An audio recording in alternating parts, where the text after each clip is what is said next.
Sarah Martinez wiped the sweat from her forehead as she checked her rifle for the third time that morning. The mountain ridge stretched endlessly before her, a natural barrier between two hostile territories.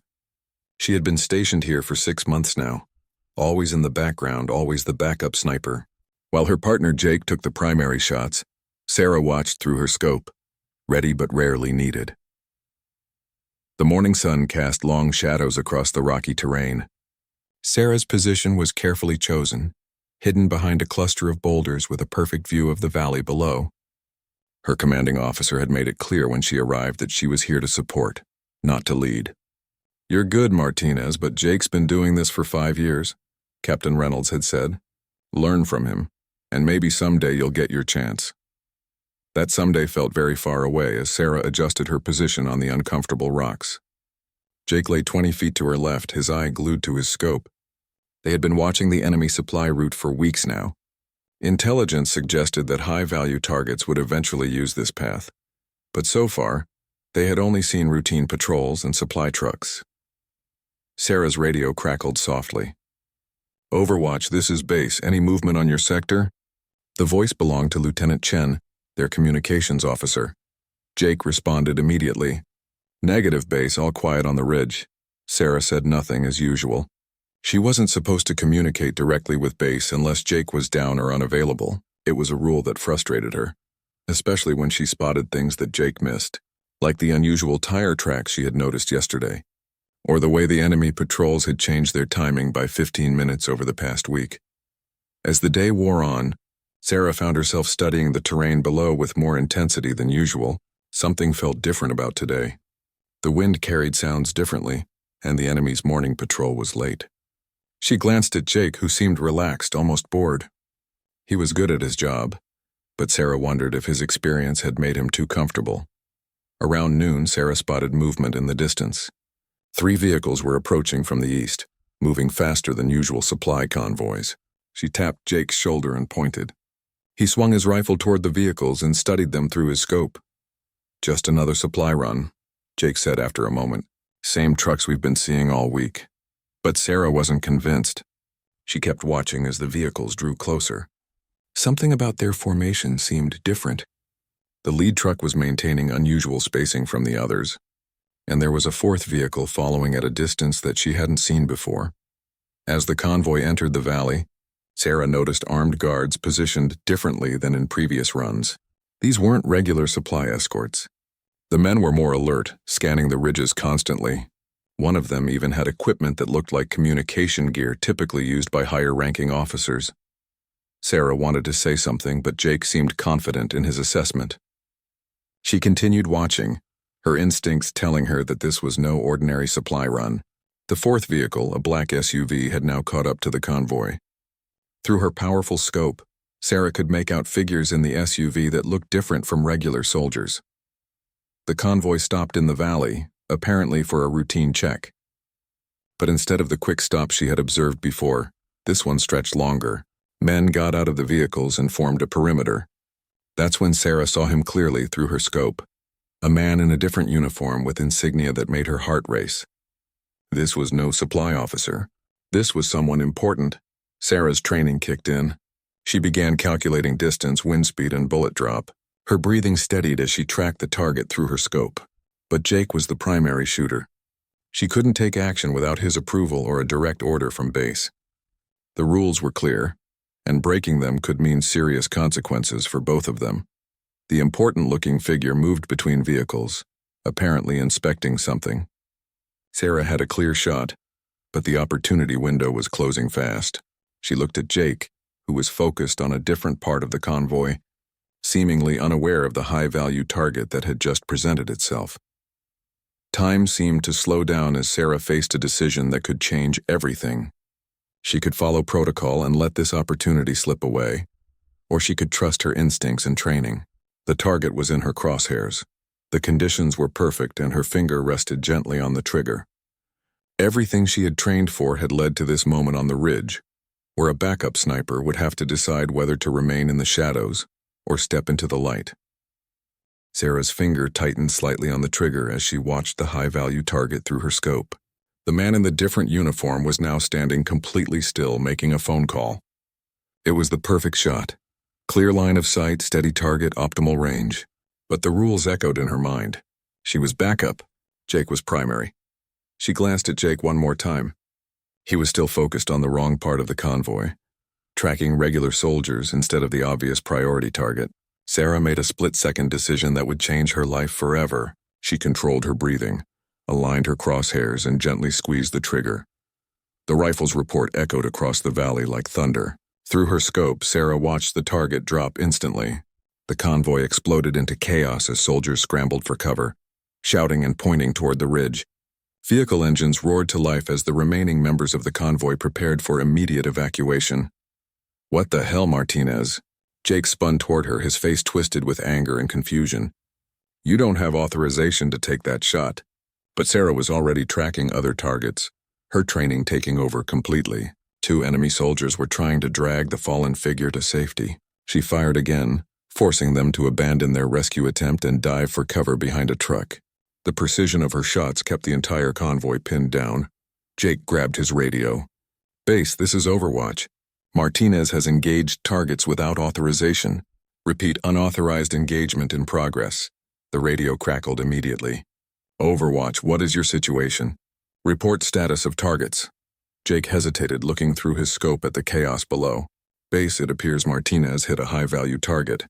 Convoy is in full retreat. Target appears to be down."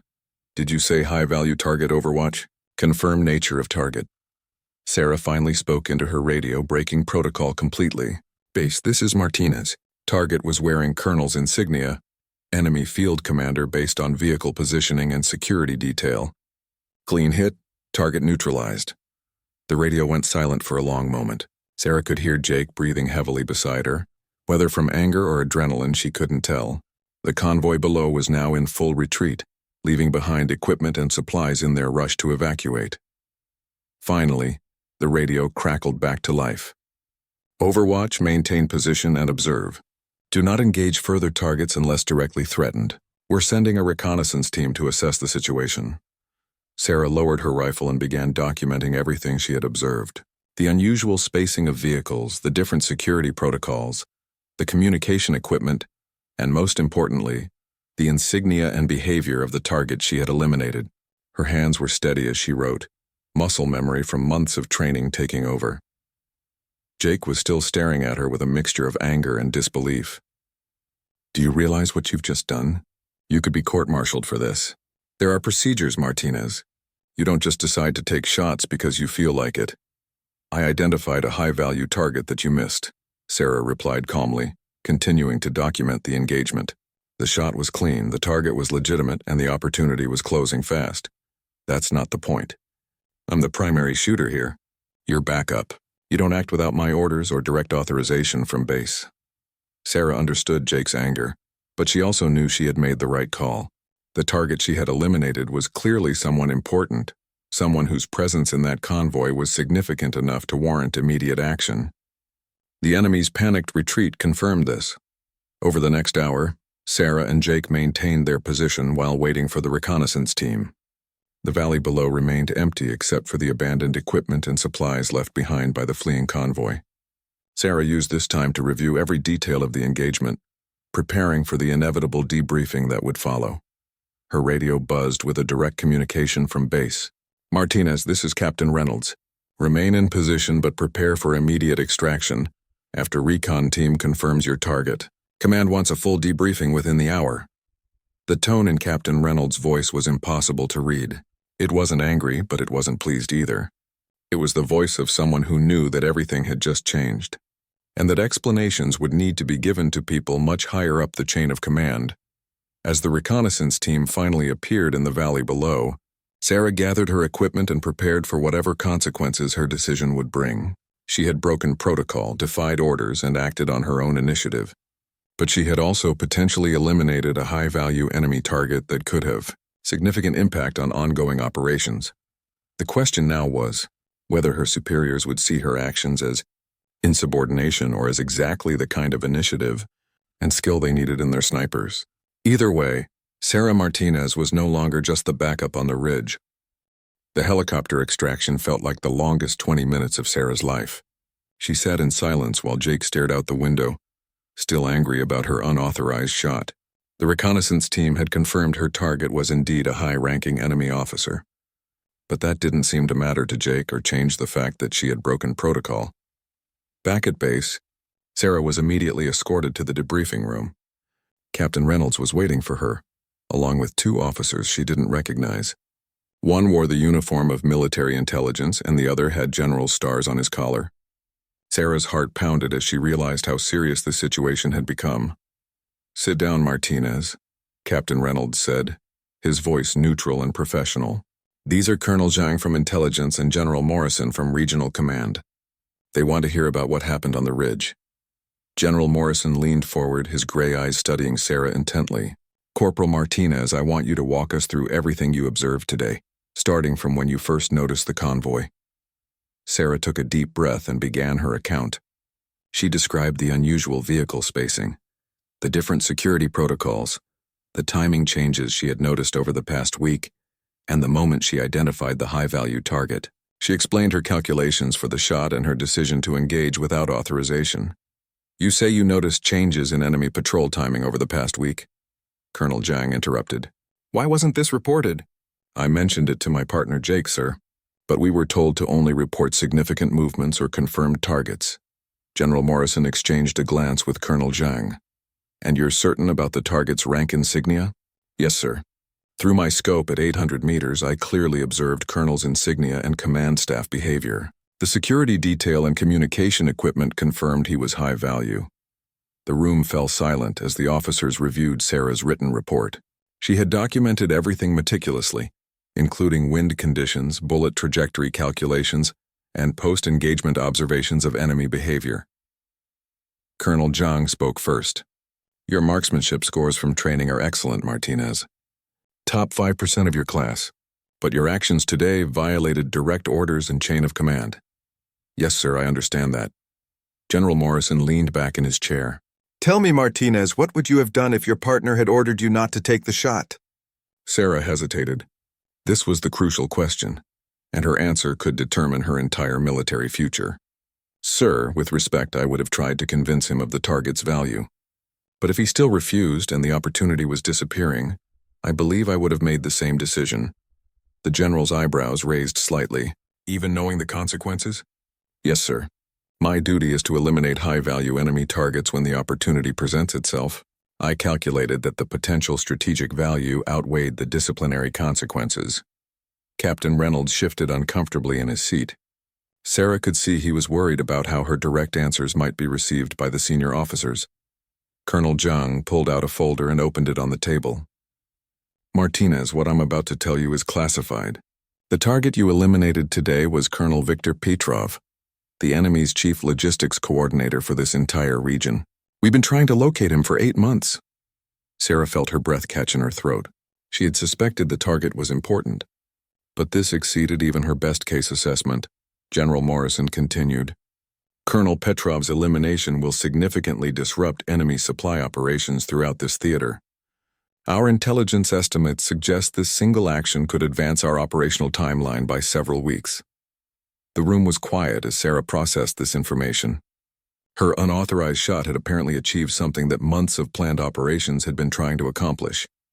"However," the general continued, his tone becoming more serious, "your violation of protocol cannot be ignored. Military discipline exists for good reasons. Soldiers cannot simply decide when to follow orders and when to act independently." Colonel Zhang closed the folder. "We have 3 options here, Martinez. Court-martial for insubordination, disciplinary action with demotion, or we find a different solution that addresses both the success of your mission and the breach of protocol." Sarah's mind raced as she tried to understand what kind of alternative solution they might be considering. The fact that they were offering options suggested they weren't entirely displeased with her actions. General Morrison stood up and walked to the window. "Martinez, I've been in the military for 27 years. I've seen soldiers who follow orders blindly, and soldiers who can think independently when situations demand it. The question is whether we can find a way to channel your initiative properly." He turned back to face her. "What would you say if I told you there's a special operations unit that specifically looks for soldiers who can make critical decisions under pressure? even when those decisions go against standard protocol. Sarah's eyes widened. She had heard rumors about elite units that operated with more flexibility and independence, but she had never imagined she might be considered for such an assignment. Captain Reynolds looked as surprised as Sarah felt. This conversation had taken a direction none of them had expected when they entered the room an hour ago. General Morrison returned to his seat and looked directly at Sarah. There's a unit called Tactical Response Team 7. They specialize in high-value target elimination and operate with expanded rules of engagement. Their snipers are expected to make independent decisions based on rapidly changing battlefield conditions. Colonel Zhang added, but before we consider that option, we need to understand more about your decision-making process today. You had seconds to evaluate a target, calculate the shot, and decide whether to break protocol. Walk us through your thinking. Sarah straightened in her chair. Sir, when I first spotted the unusual convoy formation, I began gathering intelligence. The security detail was different, more professional, more alert. The vehicles maintained specific spacing that suggested VIP transport protocols. When I saw the target's uniform and insignia through my scope, combined with his position within the formation and the communication equipment nearby, I calculated an 85% probability that this was a high-value target. 85%? General Morrison asked, leaning forward with interest. Yes, sir. Based on my analysis of behavior patterns, equipment, positioning, and visual confirmation of rank insignia, the shot itself was 92% probability of success based on range, wind conditions, and target stability. Colonel Zhang made notes as Sarah spoke. You performed these calculations in real time while preparing to engage? Yes, sir. My training emphasized threat assessment and probability analysis. I applied those skills to evaluate both the target's importance and the likelihood of mission success. The general exchanged another look with the colonel. Martinez, most soldiers would have either followed orders strictly or acted purely on instinct. You seem to have done neither. Sir, I followed my training in threat assessment and target prioritization. When that conflicted with immediate chain of command, I prioritized the mission objective. Captain Reynolds finally spoke up. General, Martinez has always shown exceptional analytical skills during training. Her test scores in tactical assessment were among the highest I've seen. General Morrison stood up again and began pacing. Here's our situation, Martinez. Your actions today eliminated a target that could change the course of operations in this region. However, your methods created a significant problem. We can't have soldiers making independent decisions without proper authorization structure. He stopped pacing and faced her directly. But we also can't ignore soldiers who demonstrate this level of skill and judgment. So here's what's going to happen. You're being transferred immediately to TRT-7 for evaluation. They'll determine if your independent thinking is an asset or a liability in their operational environment. Sarah felt a mixture of excitement and nervousness. This was an opportunity she had never imagined possible, but it also meant leaving everything familiar behind. Colonel Zhang opened another file. TRT-7 operates differently than conventional units. Their snipers work alone or in pairs, often for weeks at a time with minimal communication with command. They're expected to identify, track, and eliminate high-value targets using their own judgment about threat priority and engagement timing. If you're selected for TRT-7, General Morrison continued, you'll undergo 6 weeks of specialized training. The failure rate is approximately 60%. Those who succeed become some of our most effective operators. Those who fail return to conventional units with disciplinary action on their record. Sarah realized this was both an opportunity and a test. They were giving her a chance to prove that her unauthorized action was the result of exceptional judgment rather than simple insubordination. I want to make something clear, the general said. This is not a reward for breaking protocol. This is an evaluation to determine if your skills can be properly utilized within a different operational framework. If you fail, or if your evaluation shows poor judgment, you'll face the full consequences of today's actions. Captain Reynolds looked concerned. Sir, Martinez is one of my best soldiers. If she fails this evaluation, then she'll learn an important lesson about following orders, Colonel Zhang replied firmly. But if she succeeds, she'll have found her proper place within our operational structure. General Morrison picked up his papers. Martinez, you have 2 hours to decide. If you accept this evaluation opportunity, you'll be transferred to TRT-7's training facility tomorrow morning. If you decline, we proceed with standard disciplinary action for insubordination. Sarah's mind was spinning. 6 months ago, she had been just another soldier assigned to backup duty on a mountain ridge. Now she was being offered a chance to join an elite unit that most soldiers never even heard of. Sir, may I ask one question? Go ahead. If I succeed in TRT-7, what happens to the protocol violation from today? General Morrison smiled for the first time during the meeting. If you succeed in TRT-7, today's action becomes the reason you were selected for advanced training. If you fail, it becomes the reason you were disciplined. Your choice, Martinez. The room fell silent as Sarah considered the most important decision of her military career. Everything had changed because of one shot on a mountain ridge, and now she had to choose between playing it safe or risking everything for a chance at something extraordinary. Sarah didn't need 2 hours to make her decision. Sir, I accept the evaluation for TRT-7. General Morrison nodded approvingly. I thought you might. Report to Building C at 500 tomorrow. Captain Martinez will brief you on what to expect. The next morning, Sarah found herself standing outside a nondescript building with her gear bag, watching the sun rise over the base. At exactly 500, a woman in her 30s with captain's bars approached her. You must be Martinez. I'm Captain Lisa Chen, TRT-7 training coordinator. I heard about your unauthorized shot yesterday. Impressed some people, worried others.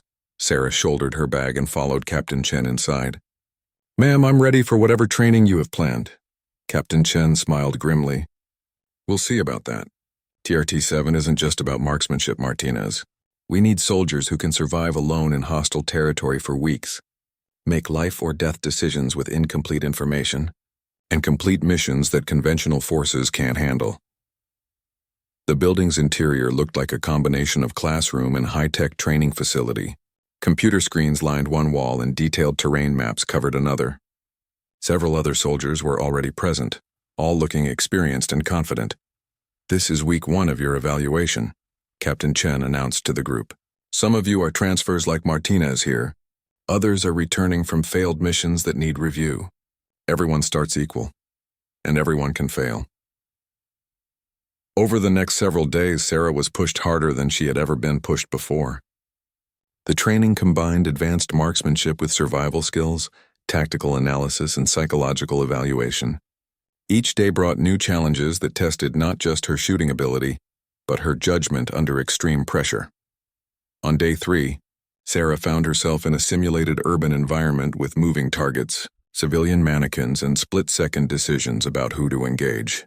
Unlike the clear-cut scenario on the ridge, these situations were deliberately ambiguous. Target approaching from the east, the instructor's voice crackled through her earpiece. Assess and engage if appropriate. Through her scope, Sarah watched a figure moving between buildings. The person was armed but wasn't immediately threatening any civilians. However, intelligence briefing had indicated that enemy operatives in this area typically used this exact route when planning attacks.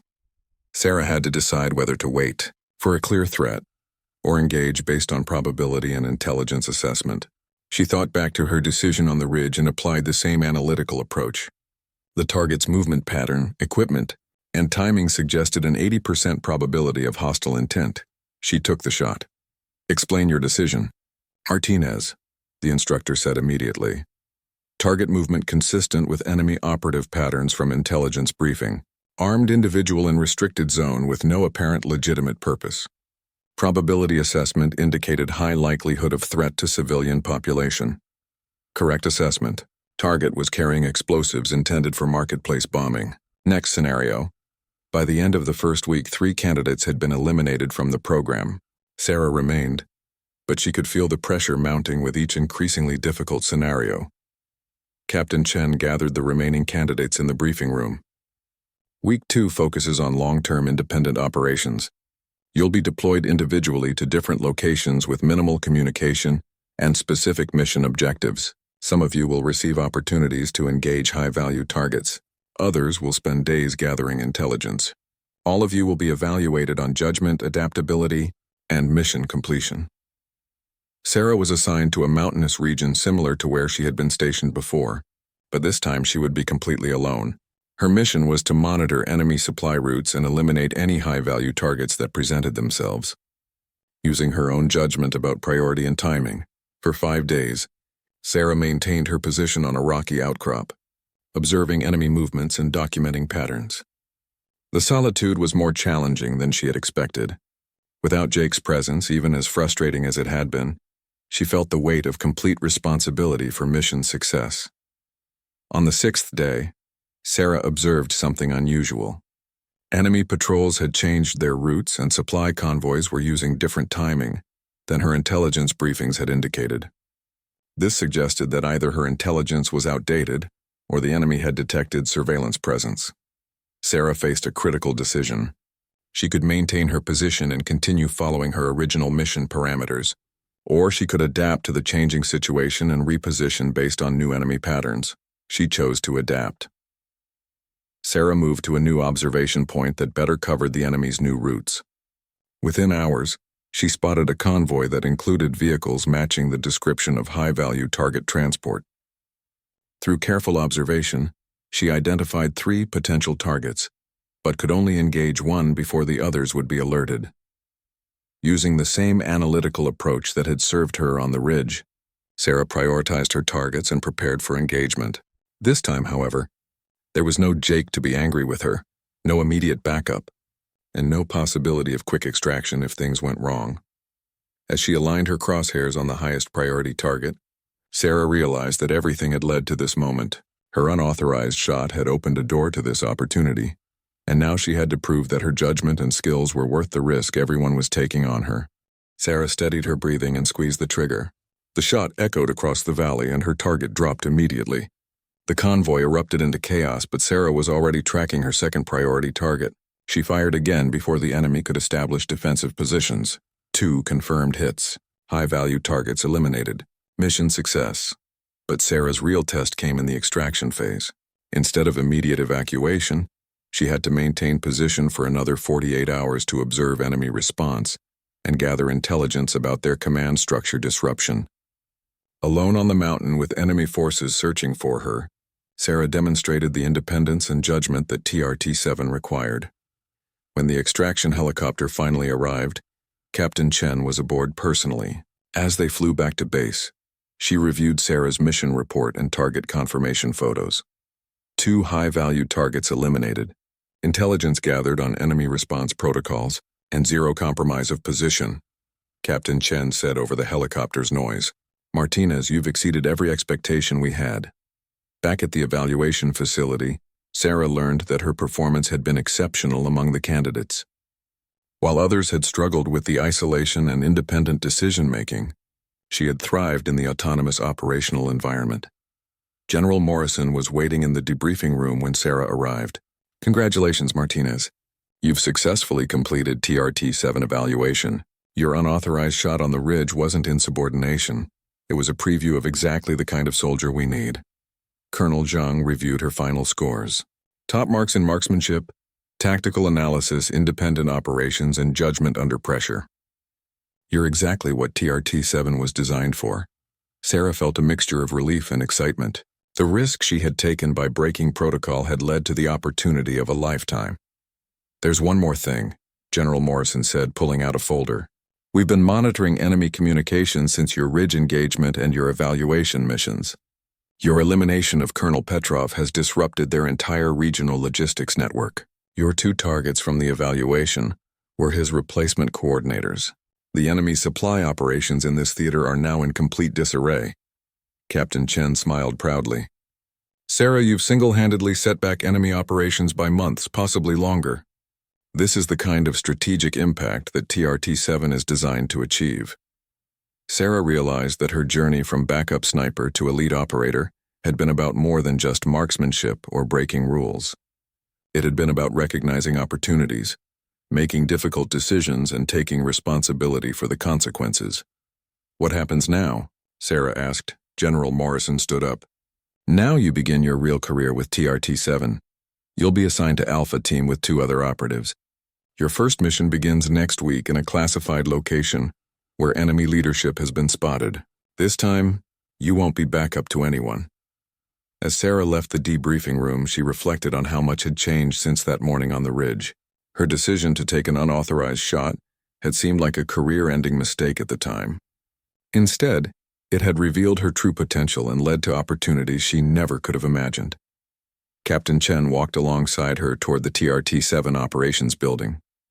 You know, Martinez, when General Morrison first told me about a soldier who broke protocol to eliminate a high-value target, I expected to meet someone reckless and undisciplined. Instead, I found someone who understood mission priorities better than most officers. Sarah smiled as they entered her new assignment area. Ma'am, I learned that sometimes the biggest risk is not taking any risk at all. The operations room buzzed with activity as TRT-7 teams planned missions around the globe. Sarah's name was already on the assignment board for next week's operation. She was no longer the backup sniper on the ridge, watching opportunities pass by. She was now an elite operator, trusted to make the critical decisions that could change the course of entire operations. As she reviewed her first official TRT-7 mission briefing, Sarah understood that her unauthorized shot had been the beginning, not the end of her story. Everything she had learned about judgment, responsibility, and seizing crucial moments would be tested again and again in the high-stakes world of special operations. The general's inquiry about who made that shot had started as a potential court-martial. Now it was the foundation of Sarah's reputation as one of TRT-7's most promising operatives. Her journey from backup to elite soldier proved that sometimes breaking the rules isn't about defying authority. It's about understanding when the mission demands more than what standard protocol allows. Sarah Martinez had found her calling, and it began with a single shot on a mountain ridge that changed everything.